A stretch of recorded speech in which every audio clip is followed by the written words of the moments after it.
নমস্কার বন্ধুরা, দেখতে পাচ্ছ এই যে উচ্ছে বা করলা যাকে তোমরা বলো। একটা নতুন রেসিপি বানাবো। যারা তিতে পছন্দ করেন না একদমই, তারা এই রেসিপিটা খেয়ে উচ্ছে খাওয়া শিখে যাবেন কীভাবে উচ্ছে খেতে হয়। তো এটা খেলে পরে অনেক টেস্ট লাগবে, খুবই সুন্দর। তো আজকে একটা নতুন রেসিপি তোমাদের সামনে দেখাবো। তো এই রেসিপিটা মনে হয় না আগে কখনো খেয়েছো তোমরা।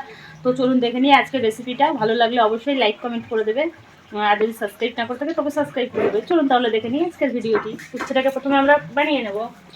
এই যে দেখতে পাচ্ছ, বাবা সেই সুন্দর উচ্ছে।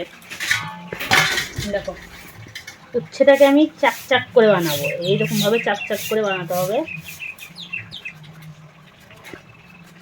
এই যে দেখো, উচ্ছের এই রেসিপিটা খুবই সুন্দর লাগবে তোমাদের খেতে। দেখো কি সুন্দরভাবে, এরকমভাবে দেখতেই তো ভালো লাগছে। উচ্ছে এভাবে রান্না করবো। দেখো উচ্ছেটাকে বানিয়ে নিচ্ছে। লম্বা উচ্ছে তোমরা দেখতে পেলে, এত বড় লম্বা উচ্ছে কখনো দেখেছো তো না? অবশ্যই কমেন্ট করো যে এত বড় উচ্ছে তোমরা কখনো। একদম কুচি কুচি করে দেখলাম, একদম কুচি কুচি করে একটু পেঁয়াজ কেটে নিয়েছি। তো একটা আলু দিব এর ভিতরে। তো আলুটা সেদ্ধ করে দিলেও পারো, আমি একটু ভাজা করে আলুটাকে দিব। দেখো ছোট্ট ছোট্ট করে ডুমডুম ডুমডুম করে আলু কেটে নেব। উচ্ছের এই তরকারিটা খেলে না হাত চেটে ফুটে খেতে ইচ্ছে করবে, মনে হবে আর একটু দাও, খাই, চেয়ে খাবে। এমনকি কেউ যদি খায় না, চেয়ে খেতে হবে যে আর একটু হবে নাকি। ছোটো করে আলুগুলো কেটে নেবে, নাহলে কিন্তু আলুগুলো গলবে না। সেই জন্য একটু ছোটো ছোটো করে আলুগুলো কেটে নেবে। এই যে দেখতে পাচ্ছ, এই রান্নাটা খেলে পরে না তোমরা জানতেই পারবে না যে এই রান্নাটা উচ্ছে এইভাবে খাওয়া যায়। মানে বুঝতেই পারবে না যে উচ্ছে। দেখো বন্ধুরা, কড়াইতে তেল দিয়ে দিচ্ছি। প্রথমেই ধুয়ে নিয়েছি, নিয়ে কড়াইতে তেল দিয়ে দিচ্ছি। এবার এই তেলের ভেতরে আমি সমস্ত উচ্ছেগুলোকে ভেজে নেব, একটু ভালো করে ভেজে নেব। দেখতে পাচ্ছ, ভাজার জন্য আমি তেল দিয়ে উচ্ছেগুলো দিয়ে দিচ্ছি। এই উচ্ছেগুলো এতটাই ভালো, দেখো উচ্ছেগুলোর ভেতরে বীজ নাই, খুবই একটু কম আছে বীজটা। দারুণ এই উচ্ছের টেস্ট যা হবে না আজকে। হ্যাঁ, হাত এরকম তো যাবে।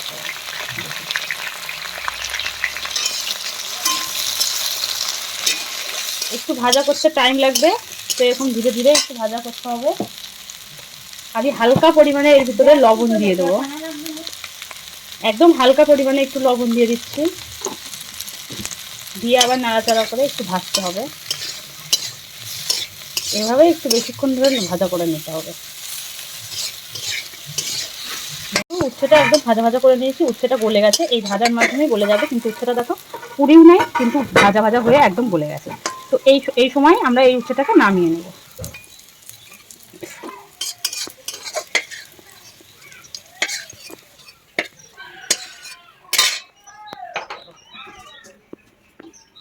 তেলের মধ্যে আমি একটু আলুগুলোকেও ভাজা করে নেব।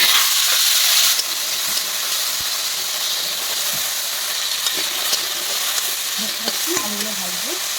এখানে আলু ভাজার জন্য হালকা পরিমাণে একটু লবণ দিব, হালকা পরিমাণে হলুদ দিব, দিয়ে একটু নাড়াচাড়া করে এগুলো ভেজে নেব। আলু ভাজাগুলো হয়ে গেছে, আলু ভাজাগুলো আমি নামিয়ে নিচ্ছি। নামিয়ে নিচ্ছি। এই যে আলু ভাজা নামানো হয়ে গেছে, দেখতে পাচ্ছ। এবার দেখো, কড়াইতে আমি তেল দিয়ে দিচ্ছি একটু। তেলের উপরে দেব একটু জিরা,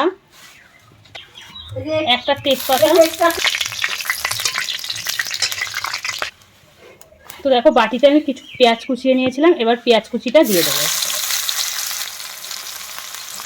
একটা একটু বড় সাইজে পেঁয়াজটাকে একটু লাল লাল করে ভেজে নেব। দেখো এখানে পেঁয়াজটা একটু লাল লাল বাদামি বাদামি টাইপের ভাজা হয়ে গেছে। এবার আমি এখানে লঙ্কা বাটা, রসুন বাটা আর জিরে বাটা একটা পেস্ট আমি দিয়ে দিচ্ছি। আদা বাটা সম্পূর্ণ বাটাটা একবার দিয়ে দিলাম, কষিয়ে নেবো।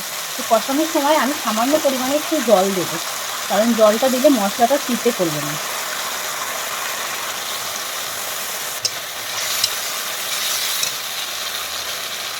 আমি এখানে দেখো একটু টমেটো নিয়ে নিয়েছি, টমেটো কুচি।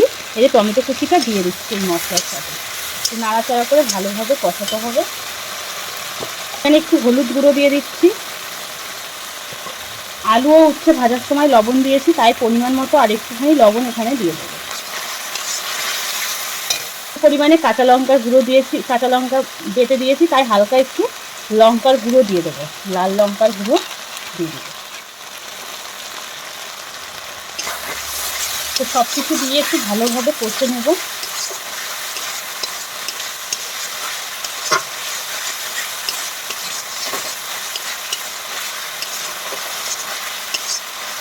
চিনি দিয়ে দিচ্ছি, দেখো চিনি দেবো।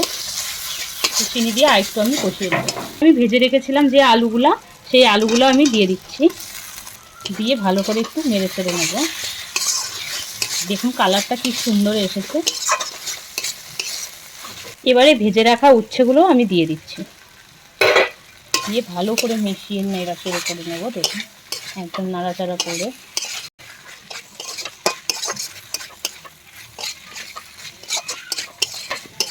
তো সামান্য একটু পরিমাণে হালকা অল্প একটু ঘি দিয়ে দিচ্ছি, দিয়ে একটু নাড়াচাড়া করে নেব।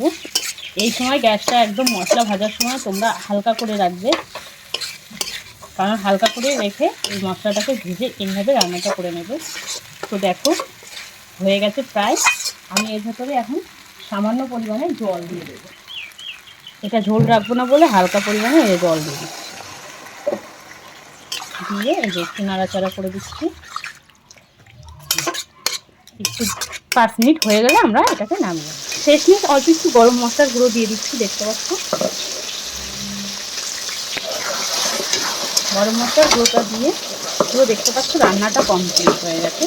তো এবার আমরা এই তরকারিটা এই রেসিপিটা নামিয়ে নেবো। কেমন লাগলো বন্ধুরা আজকের এই রেসিপিটি অবশ্যই কমেন্ট করে বলবেন। দেখুন এইভাবে উচ্ছে রান্না করে খাবেন, খুবই স্বাদ ও খুবই টেস্টি লাগবে। আমার চ্যানেলটিতে যদি আপনারা নতুন হয়ে থাকেন অবশ্যই সাবস্ক্রাইব করে দেবেন, ভালো লাগলে একটা কমেন্ট করে যাবেন। তো আজকের রেসিপি এই পর্যন্তই। পরবর্তী রেসিপিটা দেখার জন্য চ্যানেলটিতে অবশ্যই সাবস্ক্রাইব করুন।